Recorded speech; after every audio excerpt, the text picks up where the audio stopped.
I'm Charlie. And I'm Tasha. And we built this van at the end of 2019 to live in full time. Unfortunately, the pandemic got in the way for a while. But at the beginning of 2022, we moved into our home on wheels and we've been traveling ever since. So we thought we'd do an updated van tour today. Things we've changed, things that haven't worked, things that have worked well, and give you a nice, honest review of our build, of our layout, and how we've got on. Let's have a look.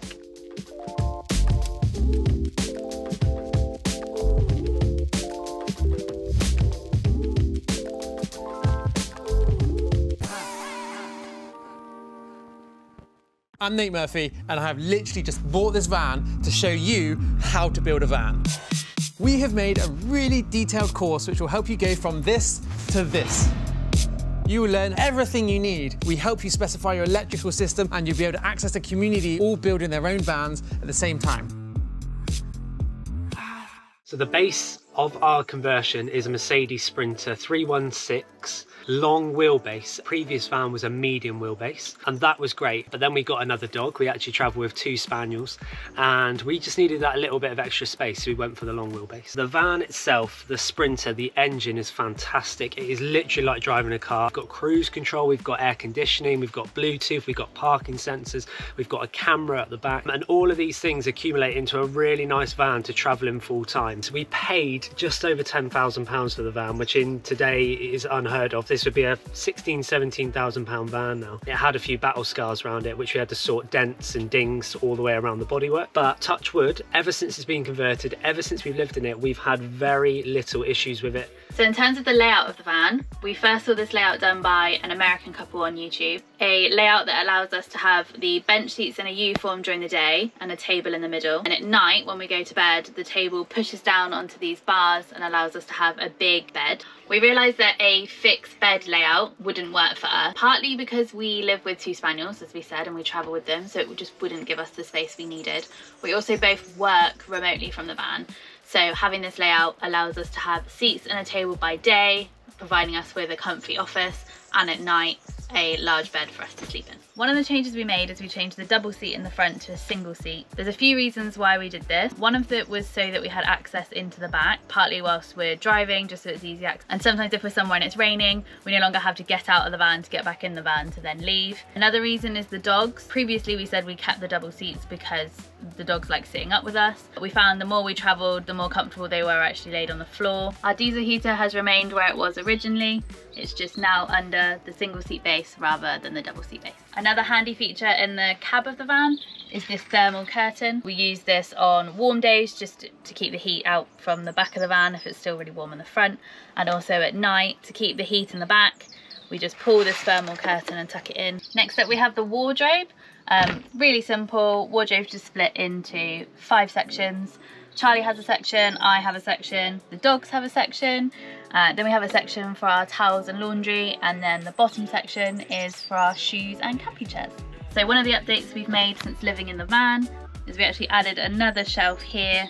We just found this shelf really handy that we were using for miscellaneous items such as dog poo bags and treats, etc.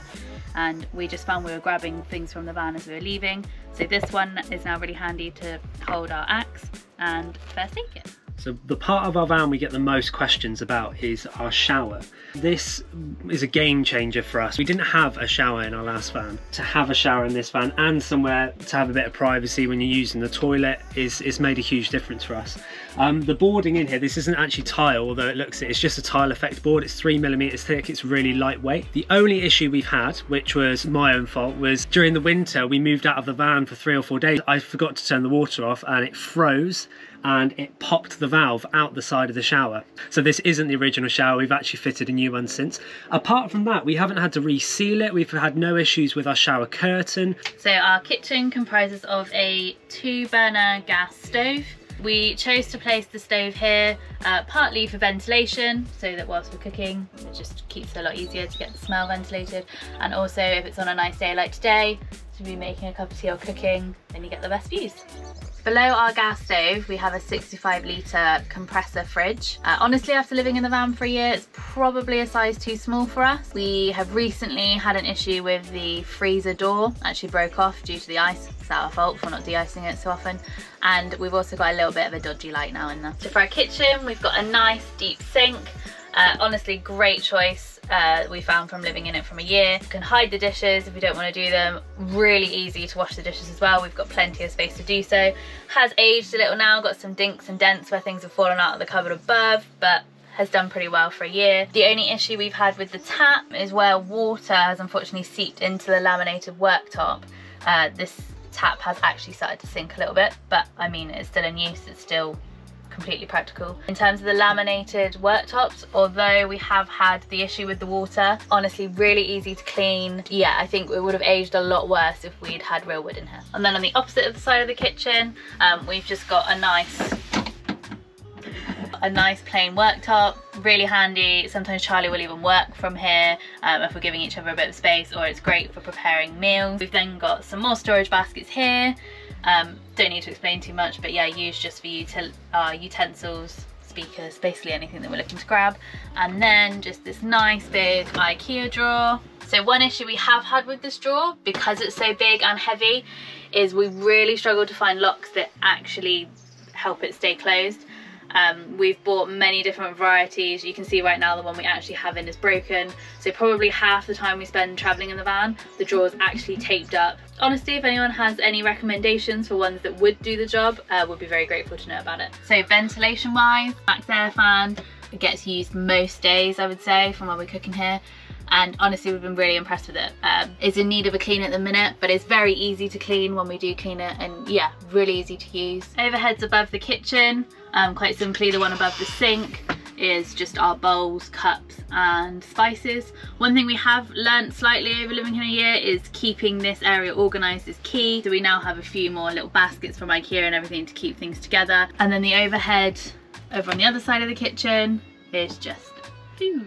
So this overhead here is our electrical control panel. Not only that, it also stores all of my tools, spare gas regulator, spare fuses, anything that we may need on the van, WD-40, tape, all of that sort of stuff is stored in this cupboard. It's really handy because if we need to isolate anything in an emergency, we need to quickly get up here and check anything, it's all here, it's all handy, and that's the main reason why we put it in an overhead cabinet. An upgrade that we made to the van just before we left, we changed from AGM batteries to lithium ion. That has been a game changer for us. We now have 180 amp hours of usable battery.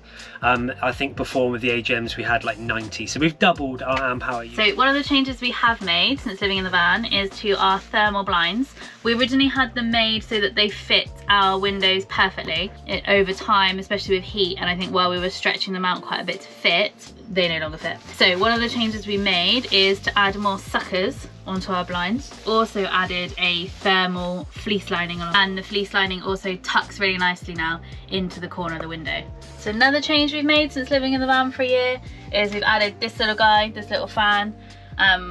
We found in warmer climates, even with the max air fan, windows and doors open all times, especially when going to bed, this little guy was needed. So one of our favourite parts of our van is our dog crate. We travel with 2 Cocker Spaniels, Riley and Winnie. Riley's 5, Winnie's 3. In the evenings, it's quite nice when they're tired, we can put them in their crate. They're quite happy in there. It's their space. They've got all their blankets in there, and that's where they sleep at night. That's also where they go if we go into a food shop or we pop out. We can lock them in the van.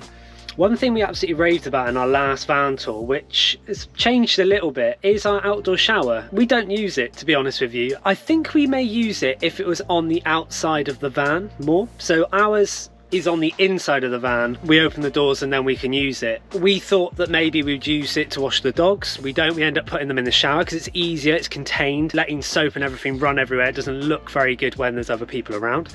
So we tend just to do it in the shower, and then the waste just runs into the waste tank. Yeah, we haven't really used it. I think I've used it to wash the paddleboard down once or twice. It's just one of those things we fitted. We saw it on another van tour online and we thought that's a great idea, and it's just one of those things for us personally we haven't really come to use that much. So one small addition we made just before we left actually were these little baskets on the back of the overheads. I searched high and low to find ones that would actually fit that exact size. We honestly use them all the time to store books, our phones, Kindle, chargers, really useful space to have. But one thing about the van that probably has changed over the years, so some of our favourite memories we then print into photographs, which we now keep above the door. We also bought a very nice print just of Europe, and I do like to collect magnets along the way. So the biggest and most expensive upgrade we made to the van after coming back from our travels last year was the suspension. We were way too low last year, and the travel on the van, where it's fairly heavy with the conversion now, it was bouncing around quite a lot. So we upgraded the rear leaf springs on the back. We changed them from 3.5 ton springs to 5 ton springs. That was a game changer. That made a huge difference to the ride of the van. The back of the van stopped bouncing. It would bounce once on the bump and then just settle, which is exactly what we were after. It looked a bit funny, the van, because it was really high at the back and really low at the front. We ended up buying a lift kit from a company called BlackRock Outfitters in the UK. The lift kit is created by a company called Savage. That's balanced the van and leveled it. It made a huge difference to going off-road. We love finding park-ups in the middle of nowhere, which you'll see from our travel vlogs, and that enables us to go really far, and that gives us really good clearance on all the tanks underneath, make sure we don't drag anything. So something that's a little bit different in our van to other vans is we actually have electric hot water. We have a 16 litre hot water tank with a 750 watt element in it, and that runs off our inverter and off our lithium-ion batteries, and that has been fantastic. A few reasons why we went for this. We actually got recommended it from another couple that had this system, and now we recommend it to everyone that we come across. It means we carry less gas on board. I'm not a huge fan of LPG. If I had my way, we would have electric cooking as well, but the technology's not quite there yet. It's still using quite a lot of power. Even on the cloudier days, we still have hot water. The lithium-ion batteries, they are the reason this is successful. So under the back seat is 100 litres of fresh water. Purposely, we put this inside. We travel all year. We've been in minus 14 degrees centigrade up to 42 degrees centigrade. We can't have any pipes freezing, don't want any pipes freezing, so the only pipes that are outside are our waste pipes. Everything that's pressurized by our pump and accumulator system is inside, and that's proven really effective.